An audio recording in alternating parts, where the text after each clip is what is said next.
about clowns that I recorded with Savannah over Skype, so please be forgiving of any sound quality issues. And without further ado, here's the episode. So, let's do this thing. Okay. Okay, so, clowns. So, clowns. I'm here with my resident clown expert. Don't call me that, Jesus. Is that not what you are? This is the worst. I thought you were going to call me the resident clown fucker, honestly. Okay, so that would be even worse. So you're would welcome. be even worse. So I'm one ahead. There you go. I was going to, but I was like, nah, that's mean. That is mean. It means like 3 different things too. Okay. Most people I think would be familiar with the phrase from like the drag show TV shows. Where it is a term used to indicate people who have sex with drag. What? Sometimes specifically people who have sex with bad drag queens. And then it's like... I have never heard that before. Yeah, it's a thing. Oh my god. Part of drag culture. Okay, well I guess I'll have to keep that in mind. So, do you want to know what the other thing is? Yes, please. There's a whole subset of people who have clownsonas. Is that not you? No, God, Jesus, don't accuse me of these things. No, it's not me. No, they have, like, clownsonas like Bobo the Clown, like, with ruffles and rubber noses and, like, the full thing. And some people are, like, clowns who want to fuck clowns, and then some people are, like, people who want to fuck clowns, and some people are clowns who want to fuck normal people. There's, like, the whole thing. The whole gambit. Yeah, and it is awful, if you ask me. Something about the giant rubbery noses and the frills, it's just like... It's the frills that really are egregious to you. They're just the most aggressively desexualized thing I've ever heard of. Some people really like sexualizing things that are not very sexual at all. I think, honestly, just armchair psychologizing here, but it seems to me like every time there's something that people are afraid of, it's something that they want to sexualize. Okay, that is a fantastic segue into exactly what we're about to talk about, sort of. Okay. Well, I mean, because I guess we first have to start off with those people who are all hot and bothered for Pennywise now. Oh, there are a lot of people who have a thing for Pennywise. And it's just not that surprising. Some people had a thing for the original Pennywise. And but it wasn't, as publicized. I really don't get that. No, there was not an internet back then. That was back when we all had to speculate in fanzines about whether Tarantino had a foot fetish or not. He does. He does. But I can guarantee you, if the internet had existed back during the 90s, literally 1990, common knowledge, everyone would have known it. Yeah. I mean, I don't know how much of that is like the danger or scariness of the character, and how much of that's like people just think that Bill Skarsgård's hot, or Tim Curry's hot, I guess, for that matter.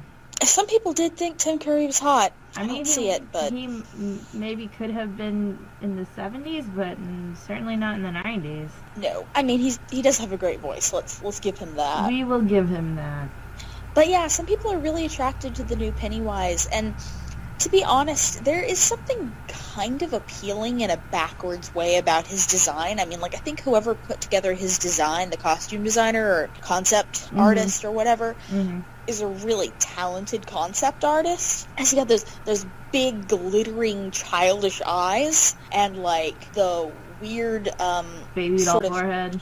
Yeah, a baby doll forehead, and, like, the kitteny, doggish nose. Yeah. It's a weird mixture of things that are babyish and things that are adult old manish. Yeah, that's true. It's punching a lot of buttons, I think, for a lot of people who are just confused and their brains are not sure what to do, so the best thing to do, I guess, is sexualize. Just sexualize. I don't know how I feel about this thing. Maybe I want to have sex with it. Maybe? That seems to be I guess that's what people want to do. But yes, okay. So let's get into, I guess, the killer legend, which is somewhat tied into all of this. Specifically because of what Killer Legends is, And I know that you only just recently heard of it, and I don't know how many people don't know about it, but I'll explain it just really quickly for the sake of everybody. Basically, it is an examination of urban legends and sort of real life situations that sort of feed into the loop of perpetuating these urban legends. And definitely one of those is the killer clown. And of course, God bless. Of course, there are real life situations and scenarios with people who were real, quote unquote, killer clowns. Famously John Wayne Gacy, but also we had a case that happened here in Florida in 1990 that went unsolved for 27 years and is recently... I heard about this. They just got a break on that, right? Exactly. Yeah. They found the lady who they were pretty sure she was responsible for it in the first place back in the 90s, but all they had was like circumstantial evidence, like, oh, we saw her, buying flowers at this Publix like a couple hours before this lady was killed, and the murder, we saw this lady buying a clown costume that was almost exactly like the clown costume the murderer was wearing. But apparently they found some DNA evidence that seems to be enough to where they made the arrest of the woman who they had suspicions about in the first place. So how was the murder carried out? Basically, somebody wearing a clown costume came up to this lady's house, and she had some balloons and I think maybe flowers, and then when the lady got in close enough range, the person in the clown suit shot her in the face. It's amazingly white trash. Yeah, well, that's pretty much, yeah, Florida. Yeah, that's Florida. And unfortunately, that does seem to be exactly what happened. And it was all about, like, weird jealousy and stuff, because the lady who has been arrested was having an affair with the murdered woman's husband, and after the murdered woman was murdered, they got married and had been married and were running, like, a business in Tennessee or something like that. And so, yeah, it's all over stupid shit. You know what I think it is about clowns that makes them such a target for stuff like this? Is that, like, clowns are aggressively, at least in the modern era, like, targeted towards children. They're part of that fun time, happy birthday party. And we love sunshine. We love it. I've never gotten over in Ghostbusters when they turned the Stay Puft Marshmallow Man into a monster. Yeah. When I was a small child and I saw that, it made me so mad. If I had the remote in my hand, I would have turned the TV off. Because you just don't do that. The Stay Puft Marshmallow Man is a good, wholesome, pure thing, and you made it evil, and that is wrong. I was absolutely something that I was thinking about bringing up earlier was that I think people really just cannot resist twisting and corrupting children's media and things specifically for children, because people are so mad that they are being excluded. It exists. Well, that they're being excluded from this thing.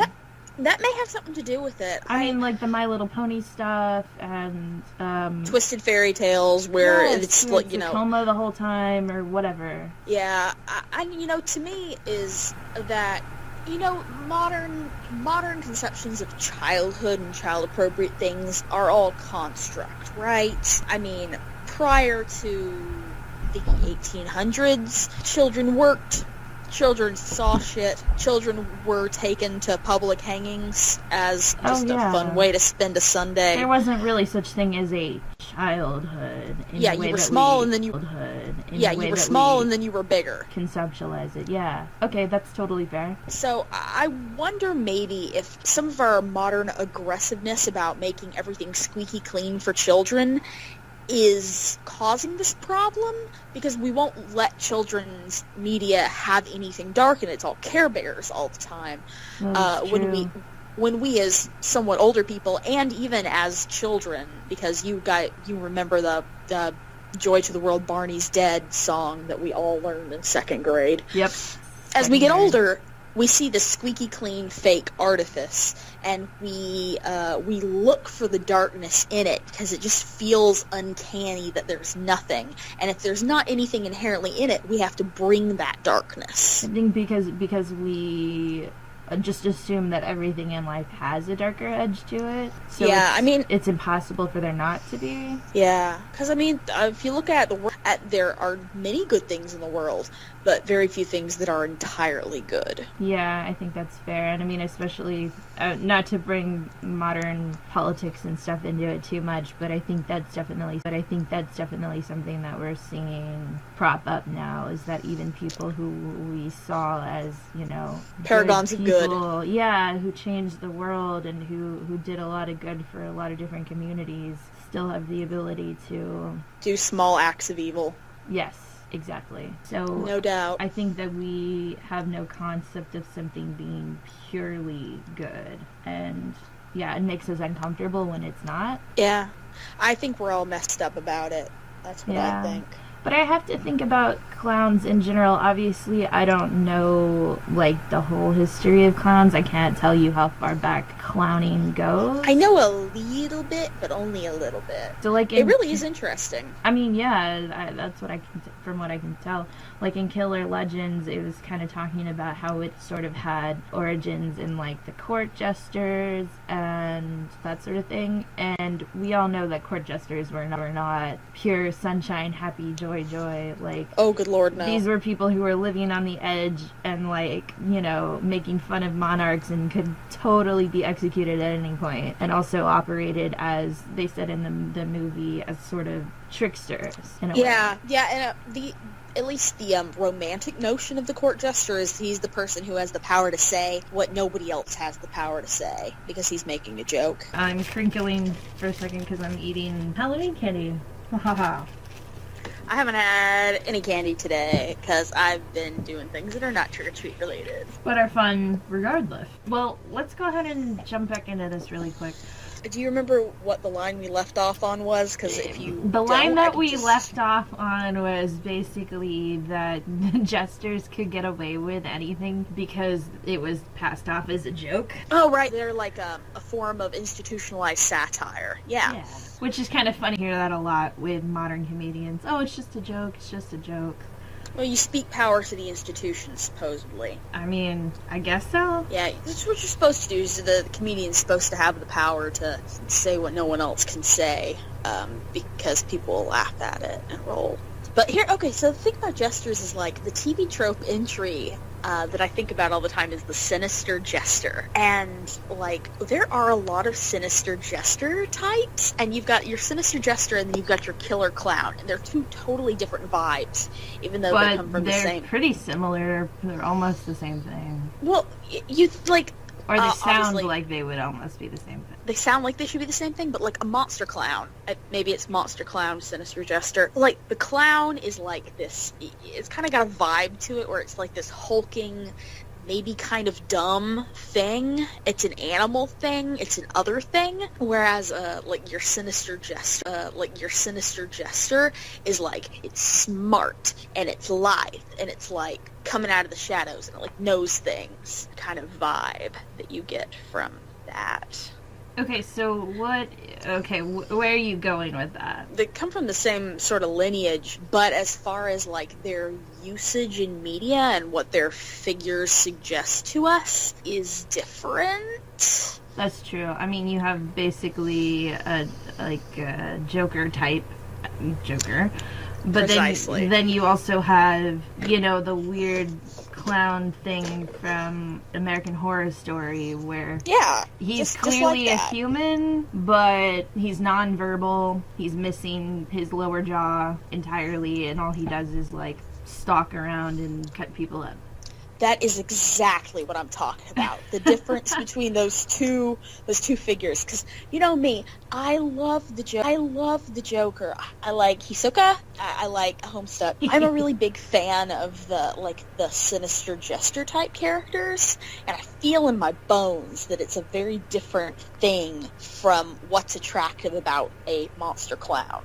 I mean, yeah, I think I guess I would have to agree with you, and definitely, well, I would almost say that the Pennywise, at least like the most recent one, definitely fits more into your category than It does kind of feel that way. I mean, he's got, first of all, that sort of elegant face paint. But he's also like tall and thin, and there's a lot of scenes where he sort of unfolds himself. Yes, you're absolutely right. Yeah, he does fall more into that aesthetic. I mean, he's obviously in an overlapping area. Yeah. But definitely way more into the jester area than the previous Pennywise did, which was just 100% monster clown. But what I'm wondering is, like, and you probably don't have an answer to this because I don't know that anybody really has an answer to this, but, like, how did we get from what clearly was, like, the court jester, which, again, is sort of your category, to the more present monster clown that I think people would probably consider, you know, a John Wayne Gacy or... Yeah. You know... Or American Horror Story or so Exactly. On. I mean, what we can say is that always the actual institution of the clown exists, and then people build horror story takeoffs from that. So I think it's probably just a matter of the actual clown evolving through the years, and each time that what the clown is and what the clown does shifts, the way that popular culture Frankensteins it shifts as well. Yeah. Here's, I guess, hasn't it really been a time where clowns were inherently good or represented, like, goodness? I don't know, because if you go back far enough, like, clowns, I think they start with, like... Well, like vaudeville and, like, minstrel stuff like that. I mean, that really kind of comes from a place of ridicule and racism. Yeah, some of that definitely mixed in there. And there's, like, Italian clowns that have to do with opera. I mean, there's all sorts of different... What is that archetype? What is that character archetype? What does that do? It's, what you know, you know Pagliacci? No. Okay, so a very famous opera is called Pagliacci, which is just Italian for clowns. Okay. And it's the story of a man who is a play within a play. He's an actor putting on a play about clowns, and in the play, this one thing is happening. The clown, his wife is cheating on him, and it's a farce. And the actor who's playing the clown, he's actually cheating on him. Of course. And so at the climax of the play, everybody's on stage, and he's trying to get a real answer out of his co-star, who thinks that they're just, like, ad-libbing on the script. And it all comes to a head, and he stabs him. And wait, who stabs who? The one who has the cheating wife stabs the other dude? Yeah, the one who has the cheating wife stabs his co-star, who is the one his wife is cheating with. Oh, wow. Yeah, and so it's this big sad farce, and it is very famous, and the final lines are, whatever they are in Italian, la commedia è finis, or something, that the comedy is finished. It's a big ironic moment of drop the mic. So, like, yeah, it was never funny. That opera was early 1800s, late 1700s, something like that. Okay. So this image of the clown as someone who we don't even trust them because they're always happy, and we don't trust that. Right. It goes way back. It goes way back. I mean, I was talking to somebody about this the other day, and honestly, happiness is not really like a natural human state. Do you know what I mean? A prolonged human state? Well, I mean, it kind of comes from something. It's not just like an organic thing, right? What you're saying is that nobody's resting state is happiness. It's always a reaction. Yeah, no, so I like, what are they happy about? What do they have to joke about? But yeah, no, I think that there's, like, it is unnatural. And if you look at a clown and you're like, they're always happy, they're always giddy, they're always super energetic, and you, like, don't trust that. Because they're paid to be happy. They're lying to you. So, I don't know, I guess maybe there's always been a fundamental distrust of clowns. Kind of seems like it. It's disingenuous. And we know it. Yeah. In the history of clowning, there have been clowns whose job wasn't to play as clowns sometimes. And they do the whole... I guess in a way they're all clowns. They're all, like, painted white-faced and other stuff. I don't know. Yeah, everybody who's wearing face paint is probably a clown. I'm not sure exactly how you break it down. Yeah. But those guys, they're not, like, happy all the time. They're, like, doing skits. So there are different kinds of clowns. Some clowns are more just like the Three Stooges. They're just actors. There's a lot of physical comedy. Here's the other thing, and I guess this is sort of my parting shot across the bow of clowndom. Do it. When you caricaturize your face like that, there's always going to be somebody who reacts badly to it. Because we hate seeing that uncanny valley shit. But from a distance, you can't see that it's uncanny. If you're sitting in the stadium and you're watching the clowns down on the stage do the Cirque du Soleil thing, it looks fine. Yeah. But if you get up close and personal with somebody whose mouth is way too big for their lips, it's gonna freak you out. Whose mouth is way too big for their lips, it's gonna freak you out. It's just gonna happen. Like, party clowns are weird, and I think maybe that's, like, kind of what they were saying in the documentary was that maybe bringing them onto the TV screen and into our houses is sort of where animosity... We're getting too up close and personal. Yeah, because then we're like, oh, wait, you're not cute anymore. Your features are entirely too exaggerated, and I am very uncomfortable. I could see that being a huge factor. As most things, I doubt it's any one particular root cause. But that could be at least one factor. Because when I think about Sinister Jester thing, I think of those masks you see with, like, the sort of protruding, folded down lips and the half moon eyes. Oh, like the comedy and tragedy. It does look like the comedy and tragedy face, except that it's got the jester tassels on top. It's a mask I see a lot. I think it's an Italian mask. I guess that's clowns. I guess that's clowns. All right, Intro to clowns. Crash course in clowns. We did it! We did it! Alrighty, well, thank you for being on the podcast and putting up with my experiments. Thank you for finding a way to get me on the podcast, considering that we're in different cities. Heck yeah. Alrighty. Well...